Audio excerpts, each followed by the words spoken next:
여러분 혹시 어린 왕자와 같은 아주 감성적이고 상상력이 풍성한 아름다운 동화를 쓰기도 한 프랑스의 작가 생텍쥐페리를 아시나요? 우리 아동부 학생들은 어린 왕자 책을 이미 읽어본 것 같아요. 이 생텍쥐페리는 작가이면서 동시에 비행기 조종사였고요, 2차 세계대전에 참전을 하기도 했다라고 그래요. 그는 정찰 임무를 맡고 북아프리카 지역을 비행하고 돌아오다가 그만 격추를 당해서 최후를 맞이했다라고 잘 알려져 있는데요. 그는 자신의 경험, 그러니까 비행기를 조종하던 경험을 바탕으로 책을 썼습니다.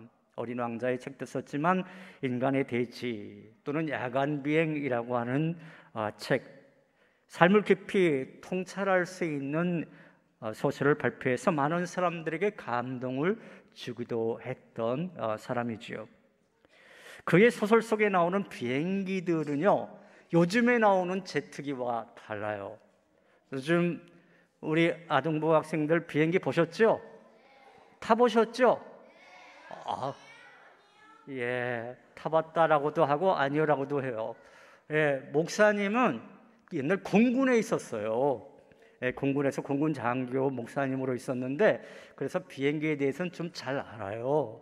근데 요즘에 비행기 제트기는 음속으로 달리잖아요. 그래서 마하 2, 마하 3, 마하 4 뭐 이렇게 달리는데, 옛날 생텍쥐페리가 몰던 그 비행기는 어떤 비행기였느냐면, 자, 화면 한번 보여주세요. 야간 비행이라고 하는 책에 나오는 그 비행기 모형, 바로 저렇게 된 그러한 비행기예요. 아직 그 사람들을 태우고 다니는 목적보다는 주로 대륙과 대륙 사이의 우편물을 나누는 목적으로 비행기가 사용되었던 그런 시대였죠.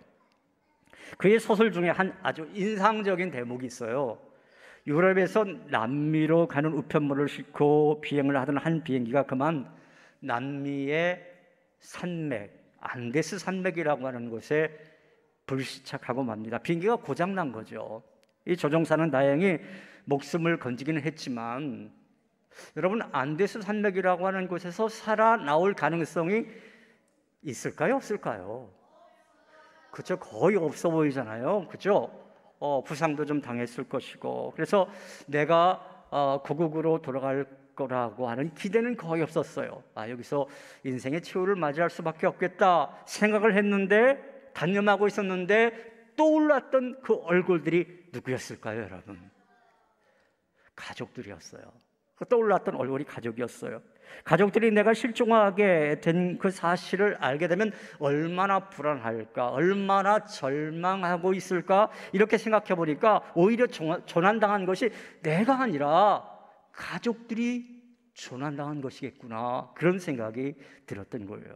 그래서 가족들을 위해서라도 내가 살아서 돌아가야 한다, 이런 생각을 하게 되었을 때 그는 다시금 일어나서 그 험난한 산들을 넘어서 살아서 돌아오게 되었다라고 하는 그런 이야기가 있습니다.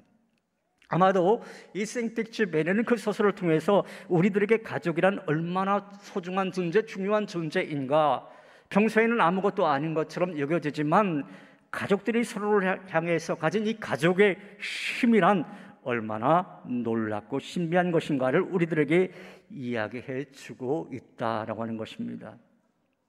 여러분, 정말 그렇습니다. 우리가 가족이라고 하는 틀에서 서로를 바라보면 그때는 우리는 서로에게서 완전히 다른 사람을 보게 됩니다. 이런 말이 있어요.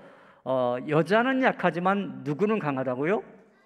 예, 어머니는 강하다라고 하는 말이 있어요. 여자는 약한데 어머니는 강하대요. 세계 제2차 세계대전 때의 일이었어요. 일본의 나가사키에 어떤 폭탄이 터졌는데, 무시무시한 폭탄이었죠. 그 폭탄이 무엇이었을까요? 예, 그렇죠. 원자 폭탄이 딱 터졌어요. 원자 폭탄이 터졌을 때의 일이었습니다. 한 아이가, 우리 아동부만한 한 아이가 뭐냐면 담장 밑을 지나가다가 그만 담장이 무너져 버렸어요. 그래서 그 마을 사람들이 그 아이를 발견하고 아이를 꺼내려고 담장을 막 이렇게 아무리 들추려고 해도 들추지가 않는 거예요. 그때 엄마가 그 소식을 듣게 된 거예요. 아이가 깔렸다라고 하는 소식. 여러분 어떻게 했을까요? 그 엄마가요, 원더우먼 같은 힘이 나오는 거예요. 그래서 번쩍 그 담장을 들어서 아이를 빼냈다라고 하는 거예요. 그 힘이 무슨 힘이라고요? 엄마의 힘, 어머니의 힘이라는 거예요. 어머니의 힘. 사랑하는 그 아들을, 담장에 깔려있는 그 아들이 고통을 겪고 있으니까 그 아들을 지키기 위해서, 살려내기 위해서 몸부림치다 못해 정말 있는 힘 없는 힘 다 짜내서 아들을 구출해낸 그 힘, 그게 바로 어머니의 힘인 것이죠. 비단 여러분 어머니만 그럴까요? 어떤 작가의 글 가운데 이런 글을 봤어요. 섬돌의 아버지가 벗어놓으신 고무신만 놓여 있어도 집안의 분위기가 달라진다라고 하는 대목을 보았어요. 저 한번 사진을 보시면요, 그 섬돌 위에 그 신발이 있어요. 누구의 신발과 누구의 신발 같아요? 아버지의 신발하고 그 자녀의 신발 같네요. 자, 여기에서도 이제 느낄 수 있는 것은 이 가족의 힘이에요. 아버지의 힘이에요. 아버지가 지니는, 어떻게 보면은 세상에 나가면 힘도 없어 보이고 사람들 사이에 자꾸 초라해 보이기도 해 보이는 아버지. 고된 세상살이에 지칠 대로 지친 중년의 남성에 불과하지만 그래도 가족들 사이에는 그는 완전히 다른 모습을 하고 있는 것입니다. 그의 고무신만 놓여 있어도 집안이 꽉 차 보이는 것 같기도 하고요. 누가 찾아오더라도 걱정할 필요가 없습니다. 집안에 아버지가 있으니까요. 이러한 것들을 가리켜서 우리는 가족의 힘이다, 그렇게 말을 할 수 있는 거죠. 사실 여기에 모인 우리들 모두 가족을 사랑합니다. 여러분 그렇죠? 우리 아동부 학생들은 한 명도 대답 안 했어요. 자, 여기 있는 모든 사람들은 가족을 사랑하시죠? 네, 길게 온 사람은 억지로 대답한 거예요. 목사님, 제가 아빠에게 불만이 많거든요. 어린이날 선물이 좀 나에게 좀 섭섭했어요. 이러한 뜻 가지고 대답하는 그 대답이 네, 이 대답이거든요. 자, 그래요. 가족 다 사랑해요. 예. 저렇게 재창하는 사람은요 정말 사랑하는 거예요. 예. 가족이 아프면 마치 내가 아픈 것처럼 걱정을 하고요, 빨리 낫기를 소원합니다. 또 내 가족이 늘 건강하기를 바라고, 내 가족이 잘 되기 바라고, 내 가족이 다 평안하기를 다 소망을 합니다. 우리 모두가 가족을 사랑하고 있기 때문에 그러한 거죠. 마지막 때의 성도의 가장 중요한 사명 가운데 하나는 가정을 소중히 지키는 것입니다.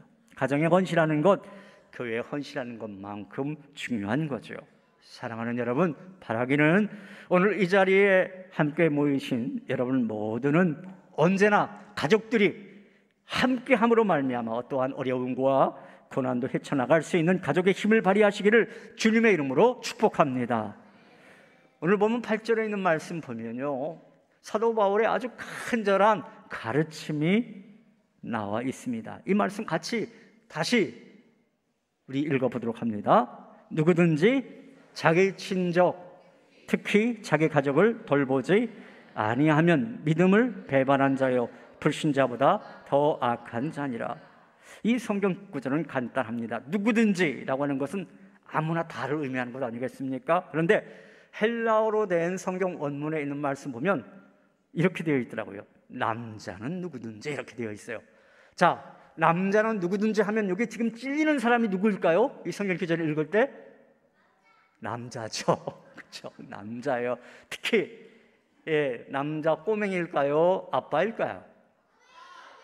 아빠지, 아빠. 한 가정의 가장에 대해서 말하는 거예요. 아빠, 어떤 남편, 이렇게 말하는 거예요.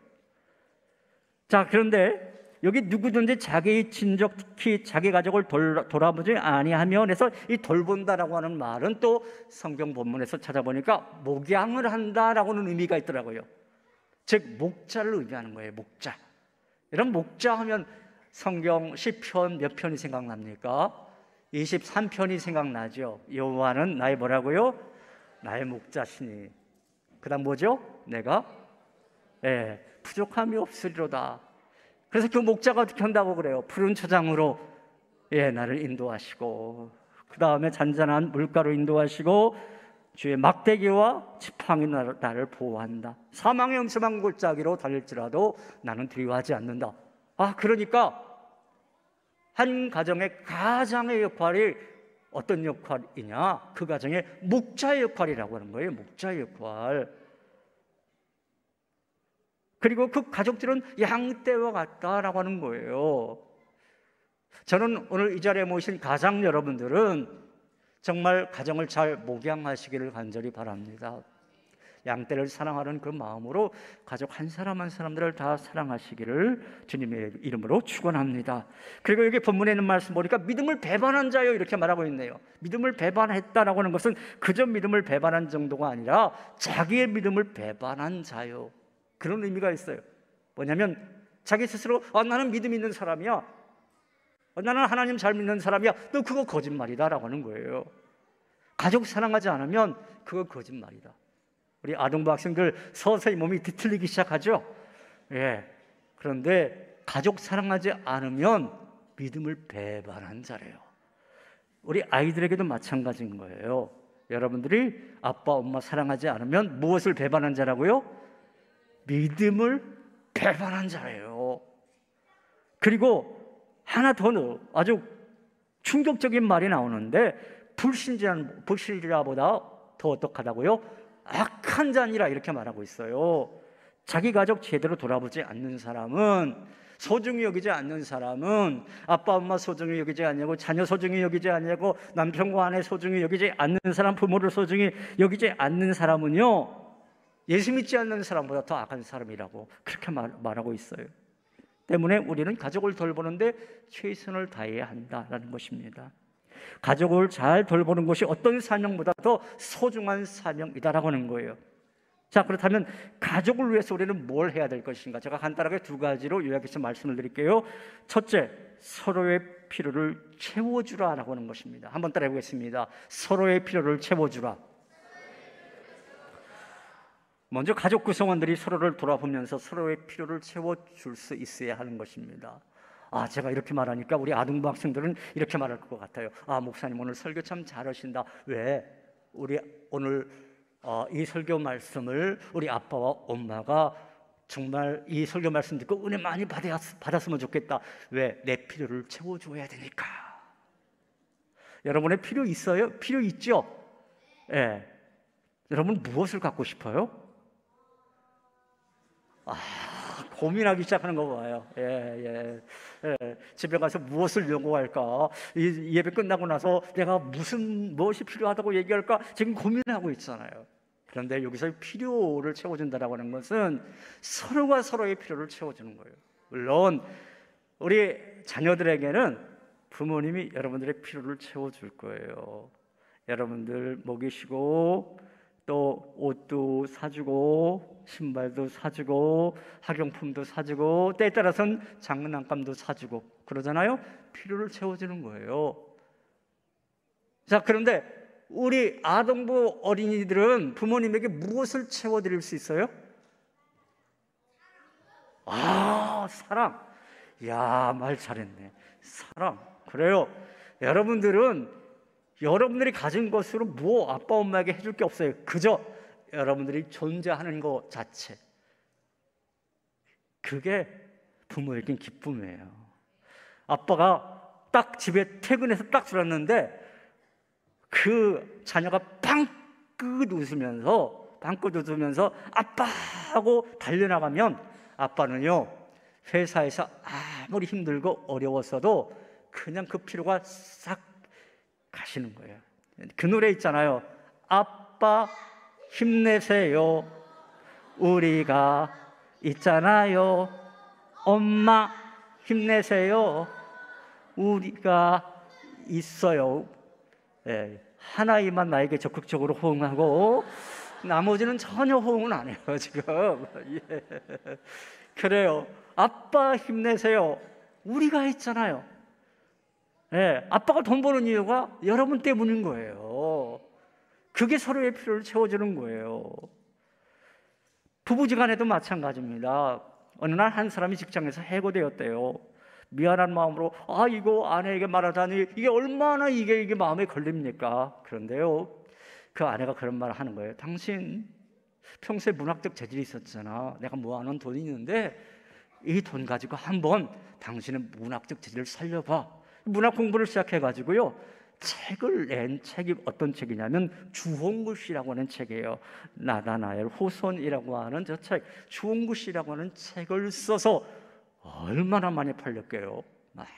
많은 그 독자가 저 책을 읽게 되었다고 합니다. 여러분, 사람이 자기 중심으로만 살면 가족 간의 사랑도, 가족 간의 애정도 깨어질 수밖에 없습니다.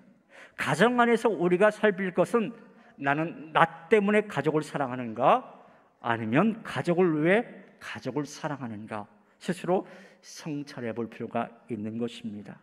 그렇게 서로 한번 고민해 볼 때 그 가정이 행복한 가정, 서로의 필요를 채워줄 수 있는 가정이 될 수 있는 거예요. 사랑하는 여러분, 여러분 가정은 서로의 필요를 채워주는 복된 가정이 되시기를, 그래서 정말 가정이 더 큰 가족의 힘을 발휘할 수 있는 그러한 축복의 가정 다 되시기를 주님의 이름으로 축복합니다. 둘째로, 서로를 위해 기도해 주라라고 하는 것입니다. 한번 따라해 보겠습니다. 서로를 위해 기도해 주라. 정말 중요한 것은 기도해 주는 거예요. 정말 중요한 것은 아빠가, 엄마가 자녀를 위해서 기도해 주고, 자녀 여러분도 아빠, 엄마를 위해서 기도해 주는 거예요. 우리 맨 앞줄에 있는 두 여학생, 서로가 서로를 위해서 지금 그렇게 기도해 주려고 하지 마. 목사님 봐야지. 그죠? 목사님 보고 설교를 좀 들어야 되는 거예요. 물론 제가 여러분들에게 이 고문하는 거 알고 있어요. 그러나 저도 지금 많이 고민이 돼요. 이거 어떻게 설교해야 되나. 자, 예화를 하나 드릴게요. 브룩스 아담스라고 하는 미국의 저명한 역사학자가 있어요. 링컨 대통령 당시 영국 대사를 지낸 찰스 아담스의 아들이었어요. 그러니까 링컨 대통령의 어떤 보좌관 출신에다가 영국 대사까지 지냈으니까 이건 금수저인 거예요. 자, 그런데 불만이 하나 있었어요. 아빠의 관계가 별로 좋지 않았어요. 우리 아동부 학생들은 아빠의 관계가 좋아요, 나빠요?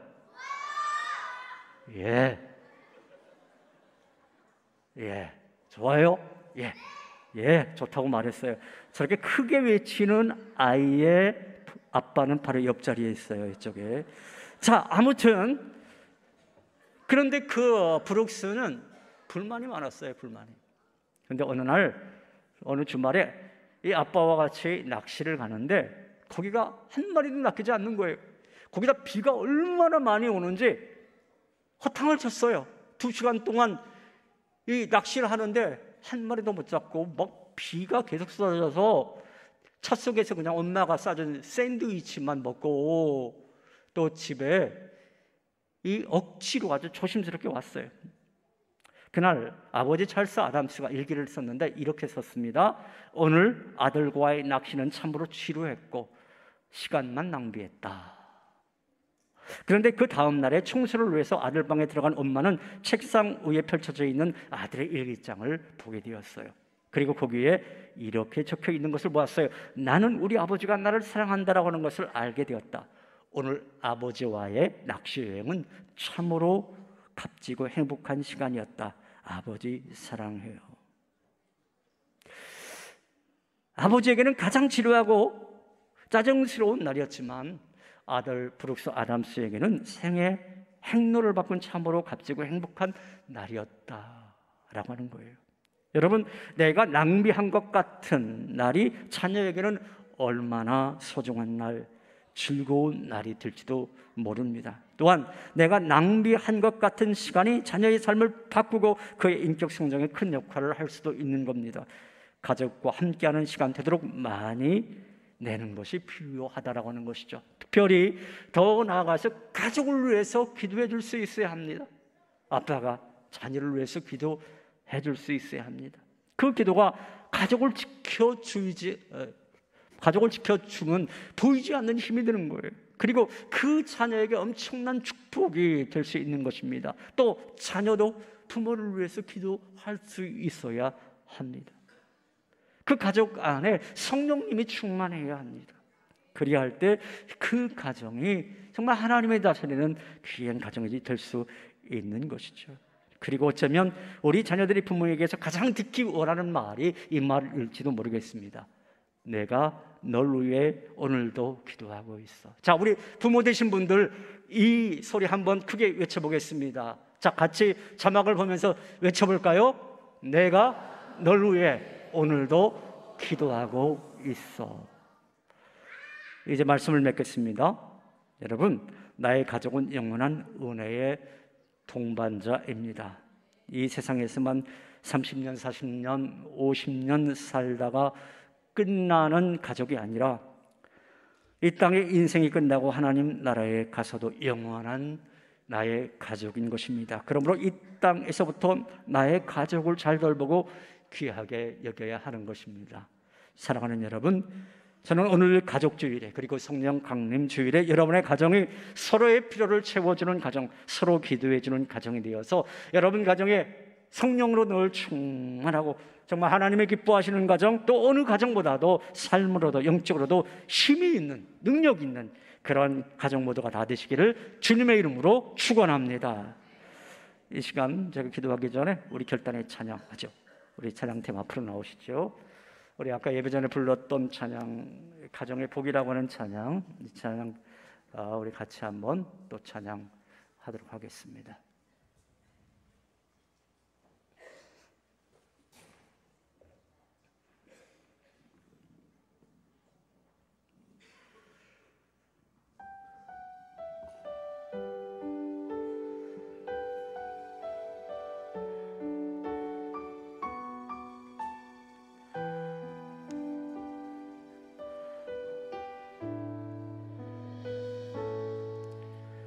우리 가정이 주 섬김이 가장 좋은 복입니다. 우리 가정에 주 계심이 가장 좋은 복입니다.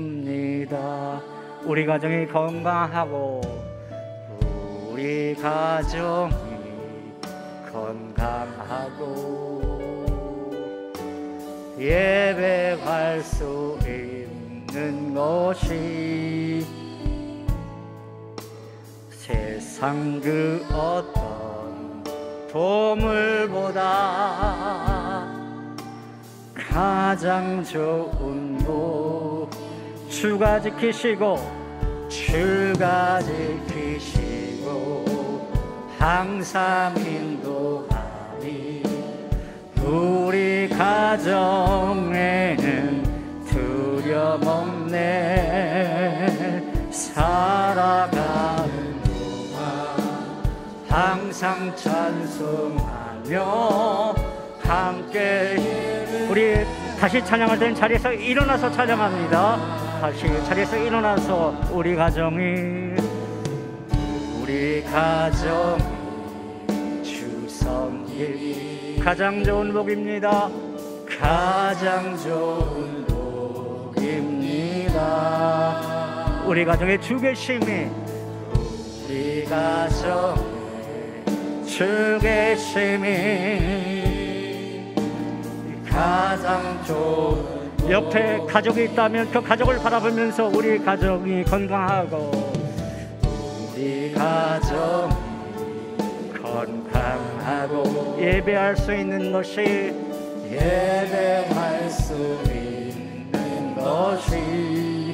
세상 그 어떤 보물보다 세상 그 어떤 보물보다 가장 좋은 복입니다.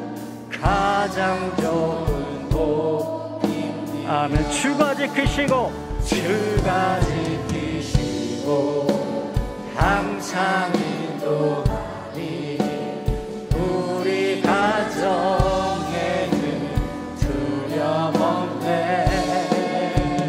살아가는 동안 항상 찬송하며 함께 예배하며 우리 양손 높이 들고 주가 지키시고 주가 지키시고 항상 인도하니 우리 가정에는 두려움없네. 살아가는 동안 함께 찬송하며 함께 예배하며 살아가리라. 함께 예배하며 살아가리라. 하나님 앞에 영광의 박수 올려드립니다. 할렐루야. 예, 자리에 앉으시죠. 기도하겠습니다. 하나님 아버지, 오늘 가족주일에 저희 우리 1세대, 2세대, 3세대 함께 모여서 이렇게 하나님 앞에 예배드렸습니다. 우리 가족 모두 정말 주님을 잘 섬기고 성령으로 충만하고 서로 기도해주고 서로 필요를 채워주는 복된 가정, 진정 늘 주님의 돌보심 속에 계획하고 뜻한 모든 것들 다 이룰 수 있는 행복한 가정으로 주님 지켜주시고 보호하여 주시옵소서. 예수님 이름으로 축복하오며 기도하옵나이다. 아멘.